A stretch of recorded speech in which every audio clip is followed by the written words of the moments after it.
முதுகு வலியா மூட்டு வலியா கை கால் நீட்ட மடக்க இயலாமையா அறுவை சிகிச்சை இல்லா குணம் ஆயுட்கால நிவாரணம் டாக்டர் ஸ்ரீவர்மா பிசிஆர் மகாராஜா தைலம் அனைத்து மருந்து கடைகளிலும் கிடைக்கும். ஒரு ஃப்ரெண்ட் இருப்பாரு, அவர்கிட்ட பேசாம இருக்கவே முடியாது. மங்கள்தீப், இதயத்திலிருந்து இறைவனோடு பேசுங்கள். சார் மாலை வணக்கம். ஆக்சுவலி சார் இப்போ இந்தியா ஃபுல்லு பார்த்தீங்கன்னா ஒவ்வொரு மாநிலத்திலையும் பிஜேபி ஜெயிச்சிட்டு இருக்காங்கன்னா பேக் போனா நின்று வேலை பார்க்குது ஆர்எஸ்எஸ். அந்த ஆர்எஸ்எஸ்ல பெரும்பான்மையா பார்த்தீங்கன்னா ஏபிவிபி போன்ற விஹெச்பி போன்ற அமைப்புகள் எல்லாம் பெரும்பான்மையா அங்கம் வகிக்குது. தமிழ்நாட்டில் நெக்ஸ்ட் பிஜேபி 31 36 வரணும் அப்படின்னா இளைஞர்களை ஆர்எஸ்எஸ் ஏபிவிபின்னு தயார் நிலையில வச்சிருக்காங்களா? இது என்னுடைய கேள்வி. ஆர்எஸ்எஸ் தயார் நிலையில வச்சிருக்காங்களான்னு ரங்கராஜ் பாண்டியன் எங்க கேக்குறீங்க? எனக்கு ஒன்றும் புரியல. நான் இல்லைன்னு சொல்லிட்டு இருக்கேன், நீங்க தான் அப்படின்னு சொல்லிட்டு இருக்கீங்கன்னு நினைக்கிறேன். ஆர்எஸ்எஸும் பிஜேபியும் எப்போதுமே தயார் நிலையில் இருக்கக்கூடிய அமைப்புகள். நல்லா ஞாபகம் வச்சுக்கணும். பிஜேபி தான் தேர்தலுக்கு தயாராகணும். ஆர்எஸ்எஸ் அண்ட் ஏபிவிபில வளர்ந்ததுனால பிஜேபியுமே 365 டேஸ் ஒர்க் பண்ணிட்டு இருக்கு. ஏன் இந்தியாவுல மற்ற கட்சிகள் தேர்தலை எதிர்கொள்ள தயங்குறாங்க, சமாளிக்க முடியாம திணறாங்க? பிஜேபி எப்படி லெப்ட்ல டீல் பண்ணுது அப்படின்னா, எல்லாரும் 2026 தேர்தலுக்கு ரெடி ஆகிற மாதிரி டிசம்பர்ல பாத்துக்கலாம், ஜனவரில பாத்துக்கலாம் உட்கார்ந்துருக்காங்க. பிஜேபி மட்டும் 365 நாள் எலெக்ஷன் மோட்லயே தான் இருக்கு. அதனால அவர்கள் யூகிச்சதுக்கு முன்னாடி இவர்கள் வேலை செய்கிறார்கள். அதற்கு காரணம் ஆர்எஸ்எஸ் பிஜேபி தான், மன்னிக்கணும், ஆர்எஸ் ஏபிவிபி தான். ஆர்எஸ்எஸும் ஏபிவிபியும் இனிமே பின்னாடி இருந்துதான் இயங்குங்கிறது இல்ல. இன்னைக்கு இருக்கிற ஜனாதிபதி, இன்னைக்கு இருக்கிற பிரதமர், இன்னைக்கு இருக்கிற உள்துறை அமைச்சர் எல்லாருமே ஆர்எஸ்எஸ் தான், ஏபிவிபி தான், எல்லாமே தான். அவர்கள் வேலை பார்த்துக்கிட்டே தான் இருக்கிறாங்க. எஸ், இங்க இருந்து மேல மைக் வந்துருச்சா? ஒரு வாலண்டியர் மேல மைக் கொடுங்க. எஸ், கேளுங்க ப்ளீஸ். ஹலோ, வணக்கம் சார். ஆக்சுவலா எனக்கு 3 क्वेश्चन இருக்கு. நான் டக்குன்னு கேட்டுறேன். ஒண்ணுதான் ஒண்ணு, மத்த 2 சார்ஜ். சரி, ஓகே சார். ஃபர்ஸ்ட் ஒன் வந்து இப்ப திமுக கூட்டணி 2017ல இருந்து இன்டாக்டா இருக்குன்னு சொன்னீங்க. பட் ஆனா ஏடிஎம்கே பாஜகவும் இப்ப சேர வேணாம், ஆனா கடைசியில சேர்ந்தா 2 பேருக்கும் பலன் இருக்குன்ற மாதிரி ஒரு இன்டர்வியூல சொல்லியிருந்தீங்க. இப்ப சேர்ந்தா உடனே எல்லாம் சொல்லிடுவாங்க, உங்களுக்கு இந்த இதுதானே, மத்த தொண்டர்கள் அதுல வேலை பார்க்க மாட்டாங்க அப்படின்ற மாதிரி ஒண்ணு.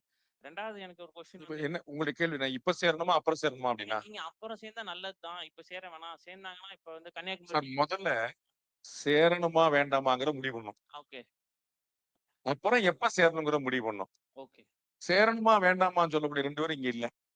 சேர்ந்தாலும் பிரச்சனை இல்ல, சேராட்டாலும் பிரச்சனை இல்ல. அவங்க சேருவாங்களா சேர மாட்டாங்களான்னு கொஞ்சம் சோசார் மாதிரி ட்ரை பண்ணி பாக்குறேன் அப்படின்னு நம்ம சொல்றதுக்கு இல்ல. பட் இயல்புல பாத்தீங்கன்னா எவ்வளவுக்கோளோ முன்னாடி சேர்றாங்களோ அவ்வளவுக்கோளோ நல்லது. அதுதான் அவங்களுக்கு. பட் சேர்றது சேராதெல்லாம் அவங்க கையில இல்ல. அது வந்து நம்ம அதோடைய இறுதி உரையில நான் நன்றி உரையில நான் சொல்றேன், பாப்போம். எஸ், விசு சார் மாதிரி இருக்கா sir? Yes yes yes, Subha கொடுங்க. வணக்கம். சுபா கொடுங்க, ஒரு நிமிஷம். எஸ், நீங்க கேளுங்க. ஆன் பண்ணியே வச்சுக்கோங்கப்பா. மேல மைக் போயிருச்சா? ஆன்ல இருக்கா? எஸ், கேளுங்க. வணக்கம். வெங்கடேசன், கும்பகோணம். சமீபத்தில் ஒரு கார்ட்டூன் பெரிய சர்ச்சைக்கு உள்ளானது. நீதிபதி அந்த விஷயத்தை பத்தி நீதிமன்றத்தில் பேசும்போது அந்த கார்ட்டூன் தவறு, நீக்கிவிடுங்கன்னு சொல்லிட்டார். அந்த தடையை நீக்குங்கள் என்று மத்திய அரசு சொன்னார். என்னுடைய கேள்வி, அந்த நீதிபதி அந்த கார்ட்டூன் வரைந்தவர் மேல் வழக்கு தொடுத்தீர்களா, தண்டனை கொடுத்தீர்களா என்று ஏன் கேட்கவில்லை? முதல்ல வந்து அது இடைக்கால உத்தரவு அப்படின்னு புரிஞ்சுக்கணும். இந்த வழக்கு முடிவுக்கு வரவில்லை. இந்த வழக்குல இடைக்கால உத்தரவு பிறப்பிக்கப்பட்டிருக்கு. அப்ப 2 பேருக்கும் டேமேஜ் ஆகாம கவர்மெண்ட் சைட்ல அந்த கார்ட்டூனை ரிமூவ் பண்ணிருங்க. அந்த விகடன் நிறுவனத்துக்கான அந்த சேனலை திரும்ப கொடுத்துருங்க. அதுதான் டிசிஷன். இறுதி விசாரணை நடந்து கொண்டிருக்கிறது. அப்ப வந்து வரலாம். வந்து இன்னும் ஜட்ஜ்மெண்ட் வந்து கொடுக்கப்படல. It was an interim order for information. Yes sir, Rajesh Khanna, சென்னையில இருந்து. பெரியாரை பற்றி பிஜேபி எவ்வளவு காலம் சொல்லிட்டு இருக்காங்க. ஆனா இன்னைக்கு தலைவர் சீமான் அவர்கள் பேசும்போது தமிழகத்தின் மூளை முழுக்கவும் ரீச் ஆகுது. இதே கருத்துக்களை அண்ணன் எச்ராஜா எல்லாம் பேசும்போது ரீச் ஆகுது. காரணம், தமிழக பிஜேபியில அவர் சொல்வன்மை வாங்கி இருக்கிற தலைவர்கள் இல்லையா, இல்ல அண்ணாமலை டேட்டா சொல்லக்கூடிய ஆட்கள் அதிகமாக தேவைப்படுமா?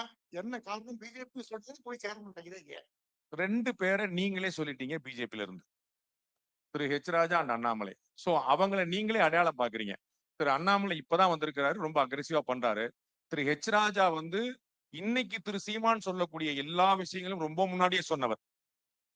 அவர் அவர் நீங்கள் எல்லாரும் எதிர்பார்ப்பது போல பெரிய ஒரு சந்தர்ப்பம் கிடைக்காமல் போனதற்கான காரணம் அவருடைய ஜாதி என்று நான் நினைக்கிறேன். ஐயா சொல்லுங்க. சார் வணக்கம். நான் ரகுராமன் சீனிவாசன் பேசுறேன். தமிழ்நாட்டுல ஆரம்பத்துல இருந்து இன்னி வரைக்கும் ஒரு முக்கியமான 2 விஷயம் இருக்கு. ஒண்ணு தமிழ் தேசியம் பேசுறவங்க, இன்னொன்னு திராவிடம் பேசுறவங்க. இந்த 2 சித்தாந்தங்களும் வேற வேறவங்க சொல்லப்பட்டாலும் ஒரு புள்ளியில 2 பேரும் ஒண்ணா இணையறாங்க. ஒண்ணு பிராமண எதிர்ப்பு, 2 இந்து மத துவேஷம், 3வது இந்திய இறையாண்மைக்கு எதிரான செயல்பாடுகள். இவங்களுடைய அடிப்படை நோக்கம் தான் என்ன சார்? நீங்க சொன்னதுதான். எஸ். மேல டாக்டர் அபி இங்க இருக்கு sir. Left side. Yes. Doctor Abhi are you ready there? மேல கேளுங்க. சார், நீங்க வந்து 2031ல பிஜேபி எதிர்க்கட்சி, 36ல ஆளுங்கட்சின்னு சொல்லியிருந்தீங்க. நான் தான் சொல்றேன். எவன் சொல்றான்? இப்போ விஜய் வந்திருக்காரு புதுசா. சோ இன்னும் நீங்க அந்த கருத்துல உறுதியா இருக்கீங்களா? விஜயோடைய தாக்கத்தை பத்தி நான் நிறைவுல இறுதியா சொல்றேன். ஆனா இப்போ வரைக்கும் அந்த கருத்துல மாற்றம்ல. 2036 பிஜேபி ஆட்சி. மேடம் என் பேர் சபரி. பால்கனி. வணக்கம். என் பேர் முத்து. வேளச்சேரியில இருந்து வரேன். இந்த தமிழ்னு சொல்லிட்டு இருக்கோமே, 47,000 பேர் 10ஆம் கிளாஸ்ல ஃபெயில் ஆயிருக்காங்களே ஐயா. இதுக்கு என்ன காரணம், என்ன ரீசன் நீங்க நினைக்கிறீங்க? ஒரு அமைச்சருடைய பையன் இங்கிலீஷும் பிரெஞ்சும் படிக்கிறாரு. இன்னொருடைய அமைச்சருடைய பையன் இங்கிலீஷும் ஸ்பானிஷும் படிக்கிறாரு. 2 அமைச்சர் பையங்களை யாராவது ஒருத்தர் தமிழ் படிக்க ஆரம்பிச்சாங்கன்னு வந்துரும் நினைக்கிறேன். ஃபன் அப்பார்ட், 47,000 பேருங்கிறது எத்தனை பேர்லன்னு பார்க்கணும். எத்தனை பேர்லங்கிறது நம்ம பார்க்கணும். கிட்டத்தட்ட 10 லட்சம் பேருக்கு மேல வந்து 10th எழுதுறாங்க. இஃப் ஐம் நாட் ராங், 12 லட்சம் பேர் கிட்ட வந்து எழுதுறாங்க. அதுல ஒரு 47,000ங்கிறது ஒரு ரொம்ப குறைவான அமௌண்ட் தான். அதையும் சரி பண்றதுக்கு பாக்குறோம். இப்ப ஆஃப்லேட்டா அமைச்சர் மாஜி அமைச்சர் செங்கோட்டையன் அவர்கள்லாம் இருக்கிறாங்க. அவரு எஜுகேஷன் மினிஸ்டரா இருந்த போதுதான் அது பெரிய ரிஃபார்ம் நடந்தது. இப்ப அரசியல் கட்சிகளுக்குள்ள போட்டி வேற வந்துருச்சு. எலெக்ஷன் ரிசல்ட் மாதிரியே 10th ரிசல்ட் யோசிக்க ஆரம்பிச்சாங்க. அதிகமான ஒரு பாஸ் பெர்சன்டேஜ் யார் ஆட்சியில வந்துச்சு? அதிமுக ஆட்சியில் 96% தான், திமுக ஆட்சியில் 97% அப்படின்றாங்க. ஏங்க இதுல என்னங்க சதவீதம் போட்டு வச்சிட்டு இருக்கு அப்படின்னு அந்த மாதிரி போய் நிக்கிறது. பட் அப்கோர்ஸ் இது வந்து நம்ம அரசு பள்ளிக்கூடங்கள்ல கல்வியின் தரத்தை உயர்த்துவதற்கு நிறைய செய்யணும். முதல்ல இந்த ஆசிரியர் மாணவனை அடிச்சுட்டாருன்னு இந்த தலைப்பு செய்தி போட்டு அதை பிளாஷ் நியூஸ் போட்டு அவர் வந்து ஒரு கொலை குற்றவாளி மாதிரி காட்டி இவர் தான் அந்த அடித்த ஆசிரியர் அப்படிங்கிற மாதிரியான விஷயத்தெல்லாம் ஒரு செய்தியாளனா அது தவிர்க்கணும்னு நான் நினைக்கிறேன். மேல பால்கனி. எஸ். சிவாய சாணக்கியா சேட்டலைட் டிவி எப்போ இனாகுரேஷன்? நீங்க ஃபன் பண்ணீங்கன்னா நாளை காலைல இனாகுரேஷன். பால்கனில இருந்து சார் சபரி, தருமபுரி. எனக்கு வந்து உங்ககிட்ட அரசியல் கேள்வி கேட்கணும்னு தோணல. ஃபர்ஸ்ட் கேள்வி, நீங்க எந்த பெட்டியில் பேசினாலுமே ஒரு விஷயத்த ரிப்பீட் பண்ணவே மாட்டீங்க. பட் எல்லா எக்ஸாம்லயும் முருகேசன் ரிப்பீட் பண்ணீங்க. அந்த முருகேசன் யாருன்னு தெரிஞ்சுக்கலாம். நான் தான் ஒரு காமன் மேன். முருகேசன் இன்னைக்கு வந்து பாத்தீங்கன்னா நிறைய ஒரு 30 வயசு கீழே இருக்கக்கூடியவங்க எல்லாம் அவங்களுடைய பிள்ளைகளுக்கு தினேஷ், முகேஷ், விகேஷ், ராகேஷ் அப்படின்னு இஷ்யூ இல்லாம வைக்கிறதே கிடையாது. அன்னைக்கு நம்ம ஊர்ல வந்து எல்லாருக்கும் வந்து அவர்களுடைய குலதெய்வம் பேரை வச்சாங்க. அப்படி இல்லைன்னா குலதெய்வம் போல இருக்கக்கூடிய அந்த குடும்பத்தின் மூதாதையர்கள் பேரை வச்சாங்க. இப்ப அதெல்லாம் நம்ம வந்து மறந்துட்டு நார்த் இந்தியன் இன்ஃபுளுன்ஸ்ல ஃபுல்லா உட்கார்ந்துட்டு நம்ம அந்த மாதிரி பேரா வைக்க ஆரம்பிச்சிட்டோம். அப்ப அந்த முருகேசன் அப்படிங்கிற, நீங்க வள்ளிக்குமியில பாத்தீங்களா, என்னுடைய பழனிமலை முருகன், அங்க வந்து அது வந்து மலேசியா முருகன் அது. பட் அந்த முருகனுடைய அந்த தமிழ் மண்ணுடைய கடவுள். முருகேசங்கிறது ஒரு காமன் மேனுடைய நேமா நான் பார்த்தேன். அதற்கான அடையாளம் தான், வேற ஒண்ணுமே நோக்கம். இருங்க. வணக்கம். வணக்கம். அண்ணா அன்பழகன், அந்தனப்பேட்டை. 3%, 2% மற்றும் 1%க்கும் குறைவான வாக்குகளை கொண்ட கட்சிகளையும் சுமார் 20 லெட்டர் பேர்டு கட்சிகளையும் இணைத்து கொண்டு கூட்டணி பலம் என்ற மாயையை உருவாக்குகிறார்களே, இந்த பிரச்சார பலம் 2026 கை கொடுக்குமா? பேருக்கு ஏத்த மாதிரியே கணீர்னு அண்ணா அன்பழகன் அப்படிங்கிறனால கணீர்னு கேட்டீங்க. இன்னைக்கு இருக்கக்கூடிய அரசியல் நிலைமையில 1%, 3% உள்ள கட்சிகள் எல்லாம் நீங்க அண்டர் எஸ்டிமேட் பண்ண முடியாது. 2011, 16 2 தேர்தலுமே வந்து 3% உள்ளதான் அந்த வித்தியாசமே இருந்தது. ஆட்சியை மாறிச்சுங்கிறத பாக்குறோம். 2016ல மக்கள் நல கூட்டணி வந்து ஒரு பெரிய அளவுக்கு வந்து கிட்டத்தட்ட ஒரு 5% ஓட்டு சதவீதத்தை பிரிச்சாங்க. அதுதான் ஆட்சியாளர்கள் யார் என்பதையே மாற்றி தீர்மானித்தது. அதனால இன்னைக்கு யூ cannot அண்டர் எஸ்டிமேட். நம்ம வந்து எல்லாருமே இன்னைக்கு தேவைங்கிற இடத்துக்கு வந்துட்டாங்க. அதன் பிறகு ஒரு கட்சியை வளர்த்த பிறகு நீங்க கழட்டி விட்டுக்க வேண்டியதான். திமுகவுக்கு கூட்டணி தேவைப்படுது. கூட்டணிக்கு திமுக தேவைப்படுது. அவங்க 2 பேருக்கும் என்ன செய்யணுங்கிறது புரிஞ்சிருச்சு. உங்களுக்கு புரிஞ்சிருக்கான்னு தான் தெரியல எனக்கு. எஸ். ஐயா வணக்கம். ஸோ எனக்கு 2 கேள்விகள். முதல்ல இந்த மும்மொழி கொள்கை அப்படின்றது எல்லாருமே தமிழ்நாட்டுல மட்டும் எதிர்த்துட்டு இருக்காங்க. ஸோ இதோட முடிவு தான், இதோட எண்ட் பாயிண்ட் தான் என்ன, லைக் எதுக்காக இத தமிழ்நாட்டுல மட்டும் ஏன்னா வேற எந்த மாநிலமும் இதை எதிர்க்கிறது கிடையாது. வேற எங்கேயுமே இதை பத்தின ஒரு நெகட்டிவிட்டியோ எதுவும் ஸ்ப்ரெட் ஆகலாம். இங்க மட்டும் அதை வந்து ஒரு பெரிய பிம்பமா காமிச்சு ஏன்னா எல்லாருமே எல்லா மொழியும் கத்துக்கிறதுல ஒன்றும் தவறு இல்லையா? எதனால வந்து அதை எதிர்க்கிறாங்க? நான் பல முறை சொன்னதுதான், நீங்க என்ன விவாதிக்கணுங்கிறத அவங்க தீர்மானிக்கிறாங்க. இன்னைக்கு என்ன டாபிக் இருக்கணுங்கிறத அவங்க தீர்மானிக்கிறாங்க. மும்மொழி கொள்கை, தொகுதி மறுவரை, ஹிந்தி திணிப்பு அப்படின்னு அப்படி சுத்தி போயிட்டோம்னா இங்க என்ன நடக்குங்கிற கேள்விக்கு யாரும் பதில் தேட மாட்டாங்க. அது அப்படியே அங்க மெயின்டைன் பண்ணிட்டே இருக்கிறது. பால இந்த பக்கம் போட்டே இருக்கிறது. நான் பலமுறை சொல்லியிருக்கேன், திமுகவுடைய ராஜேந்திரத்தை கரைச்சு குடிச்ச அந்த ராஜேந்திரத்தை வேற யாருமே அதை பிடிக்கவே இல்லை. அந்த நெரேட்டிவை வந்து நீங்க அந்த பக்கம் வச்சுக்கிட்டீங்கன்னா ஏடிஎம்கே உள்பட எல்லா கட்சிகளும் இன்னைக்கு டிஃபென்ஸ் மோட்ல தான் இருக்கிறாங்க. அவங்க அஃபென்ஸ் மோடுக்கு வர முடியாம பண்ணதான் திமுகவுடைய ராஜேந்திரம். எஸ். ஹலோ.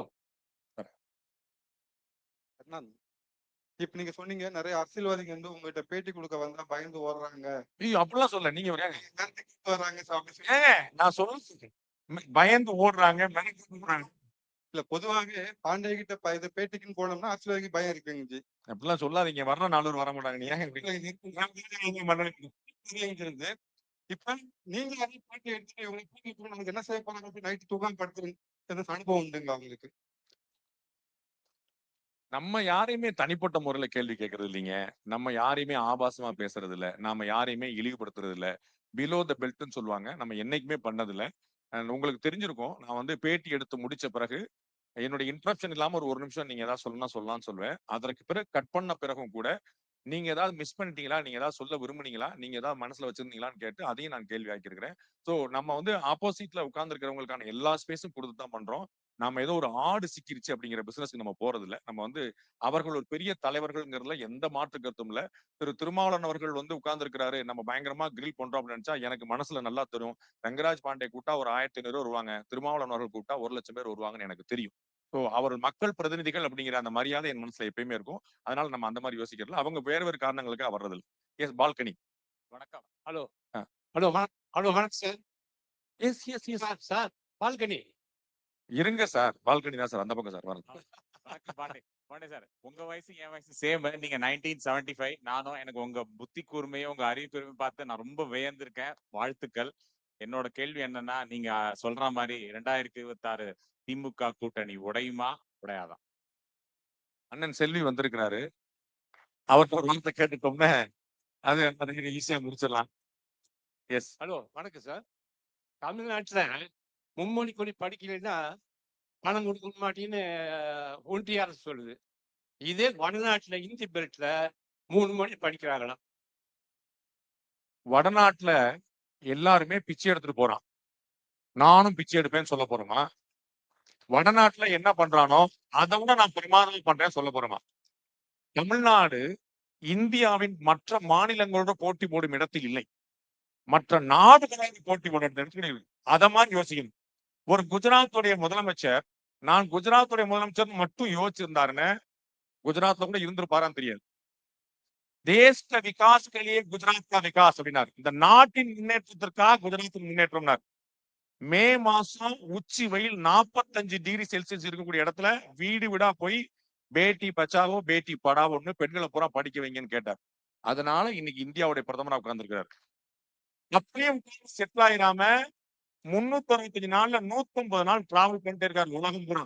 அதனால இன்னைக்கு வந்து ஜோ பைடனா இருந்தாலும் சரி, டொனால்ட் ட்ரம்ப்பா இருந்தாலும் சரி, ஒபாமாவா இருந்தாலும் சரி, 3 அதிபர்கள் இவருடைய முகத்தை தான் பார்த்துட்டு இருந்தாங்க. அதை நம்ம மறந்துடக்கூடாது. சோ நான் அவன் என்ன பண்றான் இவன், நான் அடுத்து இன்னும் புதுசு புதுசா என்ன செய்யணும் பார்க்கணும்.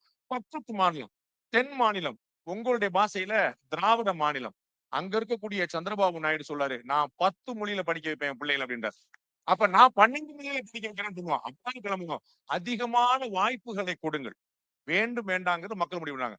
திணிக்கல சொல்லிக்கிட்டே திணிக்க விடமாட்டோம் சொல்லிட்டு இந்தி திணிப்ப மட்டும் தான் இருக்குன்னு சொல்லிக்கிட்டு எல்லாருடைய பள்ளியிலும் என்ன சொல்லி கொடுக்குறீங்கன்னு இங்க உட்கார்ந்துருக்க எல்லாருக்கும் தெரியும். வணக்கம். Yes. வணக்கம் சார்.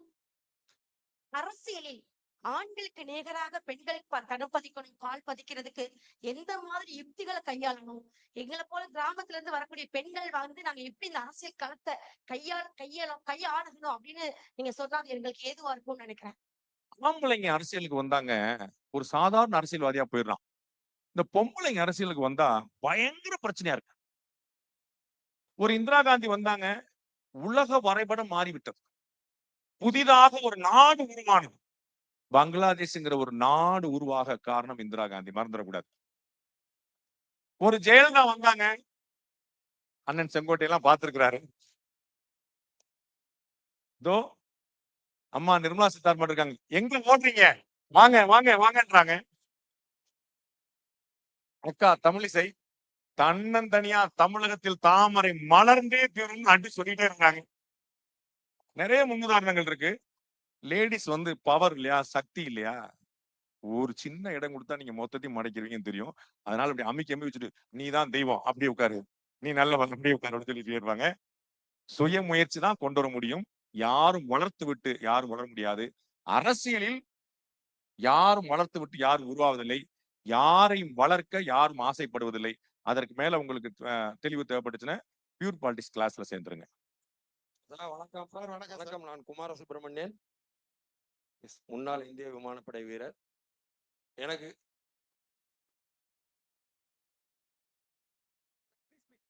நீங்க வந்து இந்த சீசன்டு ஜேர்னலிஸ்டா இருக்கிறதுனாலதான் எனக்கு இந்த உங்க மேல ஒரு சிறு வருத்தம். என்னன்னா எல்லா பத்திரிகைகளுமே இல்ல எத்தனை பத்திரிகைகளுமே வந்து விஜயோட ஓட் பேங்க் என்னன்னே தெரியாம, அவருக்குன்னு ரசிகர் மன்றம் அதிக அளவுல இருக்கலாம், அவர் நிறைய சம்பளம் வாங்கலாம், அதனால அவருக்கு கூட்டம் சேரலாம், அதையே ஒரு ஓட் பேங்க் இருக்கும்னு நினைச்சு அவர் கண்டிப்பா ஒரு 3-4% இருக்கலாம். பட் நீங்களுமே அதை கொஞ்சம் கொஞ்சமா அடிக்கடி பேசி அவர் கொஞ்சம் ஹைப் கொடுக்குறீங்களோன்னு எனக்கு தோணுது. அவர் ஏதாவது ஒரு இடத்துல ப்ரூவ் பண்ணியிருக்கலாம். ஈவன் இந்த ஈரோட்ல வந்து ஏதோ கொஞ்சம் வாங்கியிருந்தா கூட ஒரு ஐடியா. நான் ஹைப் கொடுத்தோன்னே நீங்க எல்லாம் போய் ஓட்டு போட்டுருவீங்க. அப்படி கிடையாது ஐயா. இல்ல, நான் இது வரைக்கும் அதிகமா ஹைப் கொடுத்தது எங்க அண்ணன் ஜி.கே. வாசனுக்கு தான். இல்ல அது தெரியல. நான் வந்து சொல்லிட்டு இருக்கிறேன், அவரை மாதிரி அதிர்ந்து பேசாத, கெட்ட வார்த்தை பேசாத, திட்டாத, வந்து பாருன்னு சொல்லாத, ஒரு அக்லி பாலிடிக்ஸ் பண்ணாத. நீங்க படக்குன்னு போய் பாண்டேவே ஜி.கே. வாசன் சொல்லிட்டாரு, ஏன் ஓட்டு அவருக்கு தான் போட்டீங்களா? சார் நீங்க யாருன்னு எனக்கு தெரியும், நான் யாருன்னு உங்களுக்கு தெரியும், நம்ம 2 பேரும் யாருன்னு உலகத்துக்கு தெரியும். சார் வணக்கம். இங்க சார் இடஒதுக்கீடு இல்லாத இந்தியா மலருமா? நிறைவேற்றாத தேர்தல் வாக்குறுதிகளுக்கு அக்கௌண்டபிலிட்டி என்று ஒன்று வருமா? இடஒதுக்கீடு இல்லாத இந்தியா கண்ணுக்கு எட்டிய தூரம் வரைக்கும் கிடையாது. இடஒதுக்கீடை நீங்க அப்படி அகற்ற முடியாது. இடஒதுக்கீடு யாருக்கு என்பதுல ஒரு கவனம் வேணும். தேவையான சரியான கிராமப்புற ஏழைகளுக்கு போய் சேர்கிறதா, அதே சமூகத்தில் இருக்கக்கூடிய பணக்காரர்களுக்கு போய் சேர்கிறதா அப்படிங்கிறதா நம்ம கிளாசிஃபை பண்ண முடியுமே தவிர, இடஒதுக்கீடு ஒதுக்க முடியாது, இடஒதுக்கீடு தவிர்க்க முடியாது, யாருமே அப்படி ஒரு முயற்சியில இல்ல. இடஒதுக்கீடு தேவை, சரியான நபர்களுக்கு தேவை. எஸ் சார் வணக்கம். நான் தூத்துக்குடியில இருந்து மால்ராஜ். சார் முன்னாடி நீங்க ஒரு 4-5 வருஷத்துக்கு முன்னாடி பேசும்போது சொன்னீங்க, இந்து சமய அறநிலையத்துறையை கலைக்கணும். கலைச்சிடலாம், ஆனா நினைச்சிட்டு கோயில யார்கிட்ட கொடுக்கறது, யார் நிர்வாகம் பண்ணுவான்னு நீங்க கேட்டீங்க.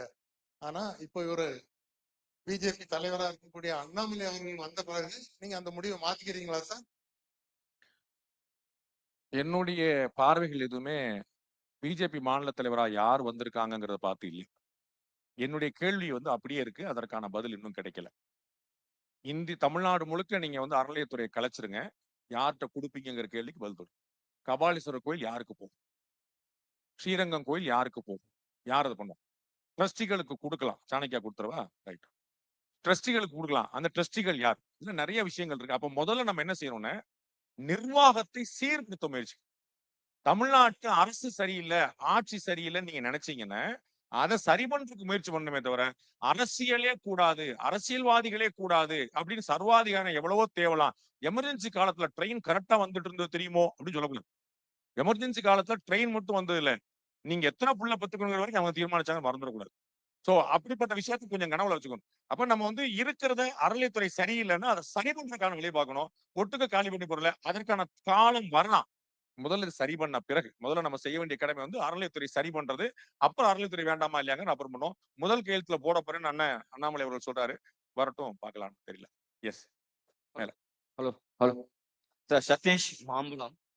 சார், பிஎம்சி திட்டத்தை ஏத்துக்கிட்டாதான் நிதி ஒதுக்க முடியும்னு மத்திய அரசு சொல்லிருச்சு. ஆனா ஆளுங்கட்சிகள் ஈஸியா நிதி தரலன்னு சொல்லி கட்டமைச்சிட்டு அதை ஈஸியா தவிர்த்துறாங்க. அது வேற நிறைய செட் பண்ணிட்டாங்க. அப்பனா பதில் நம்ம கொடுக்குறோம்னு 1 மணி நேரம் அண்ணாமலைஜி பேசினாலும் அது எடுபடாம நிதி தமிழக தரமாட்டேங்கிறாங்க, வஞ்சிக்கப்படுங்கிற அந்த நரேட் தான் போய் போய் செட் ஆகுது. அது என்ன காரணம்? ஏன்னா இந்த பக்கம் அண்ணாமலை ஒருத்தர் பேசுறாரு, எதிர 20 பேர் பேசுறாங்க. அவ்வளவுதான். திரு அண்ணாமலை தனியா பேசிட்டு இருக்காரு, எதிர 20 பேர் பேசுறாங்க. அதன் முக்கியமான அந்த நெரேட்டிவ் ரொம்ப ஸ்ட்ராங்கான. நான் ஏற்கனவே பலமுறை சொன்னேன், அவங்க ரொம்ப பியூட்டிஃபுல்லா எப்படி கூட்டணி கட்சிகளை பூரா ஒருங்கிணைச்சு கொண்டு வந்திருக்காங்க, எப்படி அண்டை மாநிலங்களை பூரா ஒருங்கிணைச்சு கொண்டு வர ட்ரை பண்றாங்கிறத பாக்குறோம். இதெல்லாம் தான் அவங்களுக்கு ரொம்ப சாத்தியப்படுத்தி கொடுத்திருக்கு. சோ அவங்களுடைய நெரேட்டிவ் தான் அதற்கான காரணம். எஸ். Last 2 questions. எஸ். வணக்கம். முனியசாமி லட்சுமணன், அரும்பாக்கத்திலிருந்து. சமூக நீதி என்று பேசக்கூடிய இன்றைக்கு திராவிட முன்னேற்ற கழக அரசுல பாத்தீங்கன்னா ஒரு senior most leaders RS Bharathi, முக்கியமான மந்திரி துரைமுருகன் போன்றவர்கள்லாம் ஒரு கடுமையான வார்த்தைகளை யூஸ் பண்ணி இது பண்றாங்க. அந்த மாதிரி நீதித்துறையவே ஒரு கேலி கூத்தாக்கு அளவுக்கு பேசுறாங்க.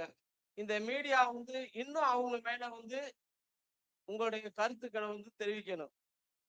அதற்கு உங்களுடைய தீர்வு என்ன? சாரி, ரிப்பீட் பண்ணுங்க. சாரி, மன்னிக்கணும். ரொம்ப சாரி, ரொம்ப சாரி. தயவு செய்து சீமான் சாருக்கு சீட் முன்னாடி ரெடி பண்ணுங்க. முன்னாடி சீட்டுங்க. எஸ். திராவிட முன்னேற்ற கழகத்தில் உள்ள முக்கியமான தலைவர்கள் RS பாரதி, துரைமுருகன் போன்றவர்கள்லாம் ஒரு அரசியலுக்கு அப்பாற்பட்ட அநாகரிகமான முறையில பேசுறாங்க. அவங்களுடைய தகுதிக்கு இது ஏற்றது அல்ல. இந்த திராவிட முன்னேற்ற கழகம் இப்படியே பேசிக் கொண்டிருக்கிறது. இன்னைக்கு உள்ள மீடியாக்களும் சரி, நீதித்துறையா இருந்தாலும் சரி, ஒரு கேலி கூத்தாக இருக்கிறது. அதற்கு உங்களை போன்ற நடுநிலையாளர்கள் அதுக்கு ஒரு தீர்வு காண வேண்டும். நான் எதுக்கு தீர்வு காணட்டு? அண்ணன் சீமான் இருக்கிறாரு, சகோதரர் அண்ணாமலை இருக்கிறாரு. அவங்க திரு RS பாரதி அவர்களுடைய லாங்குவேஜ்லயே பதிலுக்கு போட்டுட்டு இருக்காங்க. அது நம்ம நிறைய பாத்துக்கலாம். ஒன்னும் யோசிக்க வேண்டியது, கவலை பண்ணல. எஸ் சார், வணக்கம். என் பேரு மணியரசன், உடுவாஞ்சேரியில இருந்து வந்திருக்கேன். கொஞ்ச நேரத்துக்கு முன்னாடி பேசும்பொழுது திரு H ராஜா சொல்றது எடுபடல, திரு சீமான் அவர்கள் சொல்றது எடுபடுது, அந்த மாதிரி ஒரு ஸ்ட்ராங்கா பேசணும் அப்படின்னு சொல்லியிருந்தீங்க. அதனால பிஜேபி வளர்றதுக்கு இங்கு உள்ள தலைவர்களும் மத்தியில் உள்ள தலைவர்களும் கிராமமாக சென்று நம் பழையபடி இந்த கம்யூனிஸ்ட் இவங்கெல்லாம் வளர்ந்த மாதிரி பேசுவதற்கு ஏற்பாடு செய்வாங்களா, உதவுவாங்களா? நீங்க தான் செய்யணும். நான் தான் செய்வேன். என்னை மாநில தலைவர் என்னையும் போடுங்க, நான் செய்றேன்.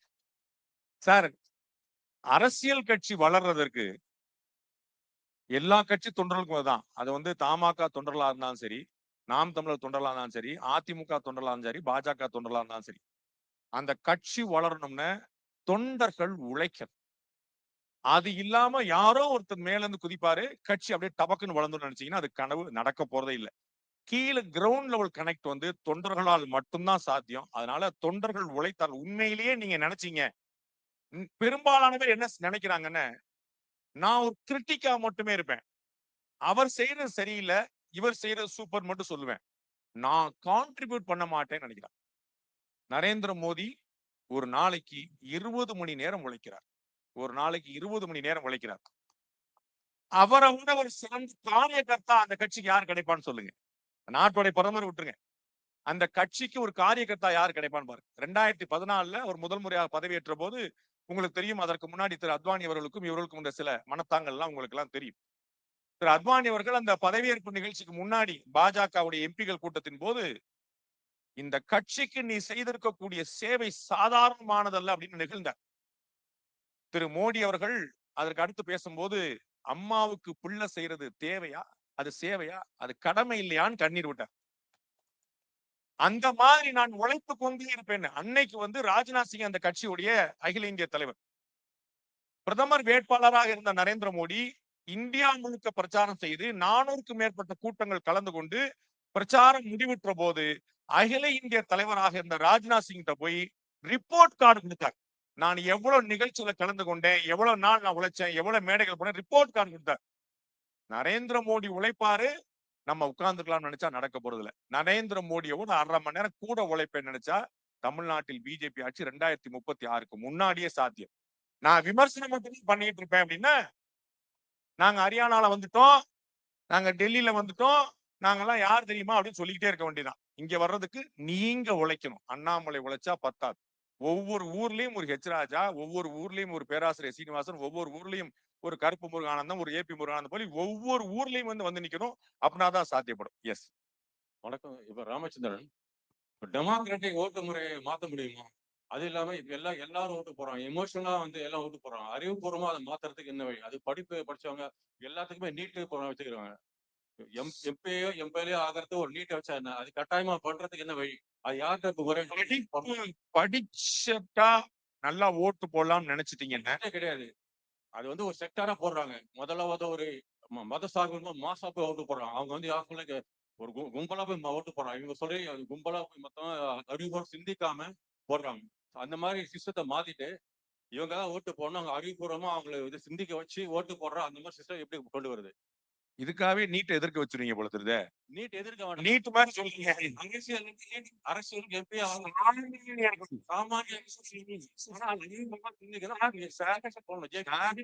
சார், அதுவே they should not get voted. முதல்ல உங்களுக்கு தான் செய்யணும். சொல்லுங்க. முதல்ல உங்களுக்கு. Thanks. I got your point. Mic கொடுத்துருங்க. Thank you very much. ரொம்ப எளிமையான விஷயம் பாருங்க. வின்சன் சர்ச்சில் வந்து சொல்றாரு, எல்லாருக்கும் ஓட்டுன்னு சொல்லிட்டாங்க.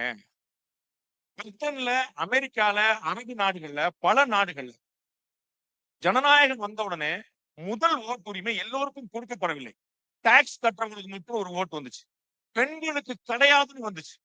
அப்படி இருந்த காலகட்டங்கள்ல இந்தியா மட்டும்தான் சுதந்திரம் பெற்றவனே இங்க இருக்கக்கூடிய நரிக்குறவன் வந்து சாமானிய மனிதர்களுக்கு எத்தனை பேருக்கு ஓட்டு. எல்லோரும் ஓர் நிறை, எல்லோரும் ஓர் நிறை, எல்லாரும் இந்நாட்டு மன்னன் சொல்லு.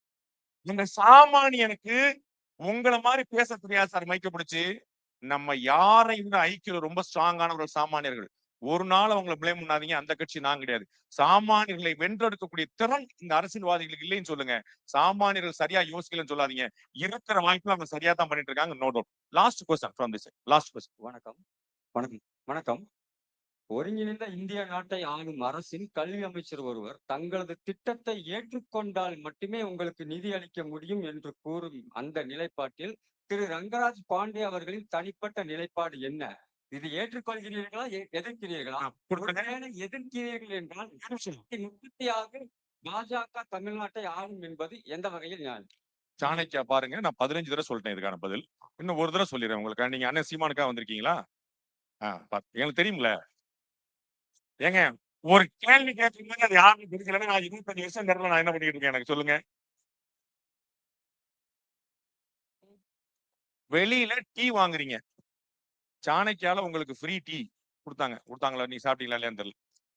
அது ஃப்ரீ டீ. அது சரவண பவன் செஞ்சது. சரவண பவன் கடைக்கு போயிட்டு டீ குடிக்கல, 500 ரூபாய் கொடுத்தேன்னு நினைச்சுக்கோ, மிச்சம் 48 ரூபாய் கொடுன்னு சொன்னா என்ன சொல்லுவாங்க? 500 ரூபாய் கொடு, மிச்சம் 48 ரூபாய் கொடுக்குறேன். அவ்வளவுதான். கிணறு தோண்டுனா காசு, தோண்டாத கிணறுக்கு காசு கிடையாது. Thank you very much. நிறைய மகிழ்ச்சி. நம்ம இன்னும் விருந்தினர்கள் எல்லாம் வரவேற்று அவருடைய அற்புதமான ஸ்பீச் எல்லாம் கேட்டு முடிச்ச பிறகு நன்றி உரையில மீண்டும் சந்திப்போம். Thank you very much. So kind of you.